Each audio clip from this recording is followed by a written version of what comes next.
ৰাইজে আজিৰ যিটো ইয়াত অভূতপূৰ্ব সঁহাৰি দিছে মই নিশ্চিত যে এই অঞ্চলৰ ধৰ্মনিৰপেক্ষ সমাজবাদী চিন্তাল চৰ্চাৰ ৰাইজে অসমৰ মাটিৰ পৰা সাম্প্ৰদায়িক বিভাজনৰ যিবিলাক শক্তি আছে বিজেপি RSS আৰু ARDF তেওঁলোকে এইবাৰ পঞ্চায়ততে বিদায় দিব কিন্তু ইয়াৰ সভা দেখিলে মই নিশ্চিত হৈছোঁ আৰু আমাৰ দলৰ পাৰ্টিসকলে যে বিপুল ভোটত জিকিব এইটো সভাৰ যিটো আলেখ তাৰ পৰা আপোনালোকৰ নিশ্চয় অখিল গগৈয়ে দুটা বিষয় উত্থাপন কৰিছে এটা কৈছে যে আপোনাৰ গাড়ীখন ক'ৰ পৰা পাইছে বুলি তেওঁ যদি সোধে আপুনি বিপদত পৰিব এটা প্ৰশ্ন আন এটা কৈছে যদি আপুনি বুজাবুজি নকৰে তেতিয়াহ'লে ৰংগা নদীৰ দৰে আপোনাৰ দফা হ'ব বুজাবুজি নকৰোঁতে অৱস্থা আপুনি ইয়াত দেখি আছে বিনাকান্দিত কি হৈ আছে বুজাবুজি আমি কোনো এনেকুৱা মানুহৰ লগত কৰিব নোৱাৰোঁ যি আপোচ কৰিব এছেম্বলিৰ ভিতৰত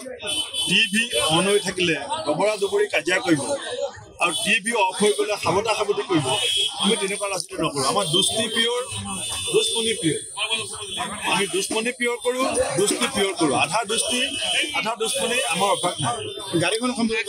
মই 6-7 বছৰ গাড়ী কিনা নাই আৰু মই কংগ্ৰেছৰ সভাপতি মই বিচাৰিলে হেলিকপ্টাৰ আহে আপোনালোকে নিজে দেখিছে মই বিচাৰিলে উৰাজাহাজ আহে গাড়ী কি ডাঙৰ কথা কংগ্ৰেছৰ স্যাৰ কাইলৈ মুখ্যমন্ত্ৰীৰ ওপৰত দোষৰ ধৰিব নেকি আপুনি কাইলৈ মুখ্যমন্ত্ৰীৰ ওপৰত মুখ্যমন্ত্ৰীৰ ওপৰত অসমৰ জিলাই কেছ দিব মুখ্যমন্ত্ৰী অহংকাৰী হৈছে 15 বছৰে কংগ্ৰেছৰ দিনত চাকৰি পোৱা অংগনাবাদী কৰ্মী আশা কৰ্মী নাৰ্ছসকলক কলেজৰ প্ৰফেচাৰসকলক ACS অফিচাৰসকলক ইউনিভাৰ্চিটি প্ৰফেচাৰসকলক যি ধৰণে তেওঁ শিক্ষয়িত্ৰীসকলক যিটো বদনাম দিছে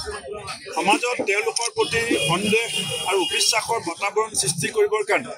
কংগ্ৰেছৰ দিনত চাকৰি পোৱা মহিলাসকলৰ প্ৰতি মুখ্যমন্ত্ৰীৰ যিটো অপমানসূচক মন্তব্য এইটো মই কৈছিলোঁ যে মুখ্যমন্ত্ৰীয়ে 24 ঘণ্টাৰ ভিতৰত মাপ খুজিব লাগিব আজি মুখ্যমন্ত্ৰীয়ে কৈছে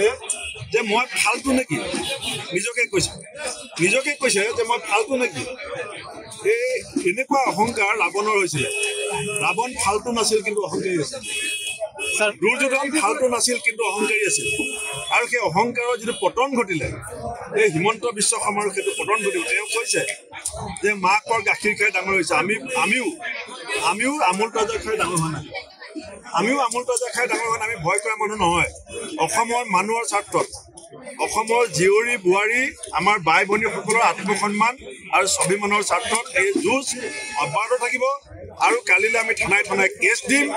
যদি পুলিচে কিবা কাৰণত কেছ ৰেজিষ্টাৰ নকৰে 26 চনত চৰকাৰ বদলায়ো এই কেছ ৰেজিষ্টাৰ কৰিব মুখ্যমন্ত্ৰী অলপ আগতে এটা মন্তব্য কৰি কৈছে যে কংগ্ৰেছৰ মাজত ইমানেই সংঘাত চলি আছে যদি এইটো মীমাংসা কৰা নহয় তেতিয়াহ'লে কেতিয়াবা গোলাগুলি মাৰামাৰি হ'ব আৰু বদনামী তেনে হ'ব কি ক'ব নলবাৰীত আমি দেখিছোঁ নহয় দিলীপ শইকীয়াই কাৰ লগত চিঞৰ বাখৰ কৰি পেলাই কাজিয়া কৰিছে আমি মাজুলীত দেখিছোঁ নহয় দিলীপ শইকীয়াই কাৰ ফটো লগাব লাগে বুলি কৈ চিঞৰ বাখৰ কৰিছে এতিয়া বিজেপিৰ দলৰ অৱস্থা হিমন্ত বিশ্ব শৰ্মাই যদি কয় সামনে দেখ দিলীপ শইকীয়াই ক'ব পিছে দেখ হিমন্ত বিশ্ব শৰ্মাই যদি কয় বায়ে মোৰ সৰ্বানন্দ সোণোৱালে ক'ব দায়ে মোৰ গতিকে আপোনালোকে চাই থাকক কি হয় যিকোনো খবৰৰ বাবে যোগাযোগ কৰক 7099017330 লগতে 7099017110 নম্বৰত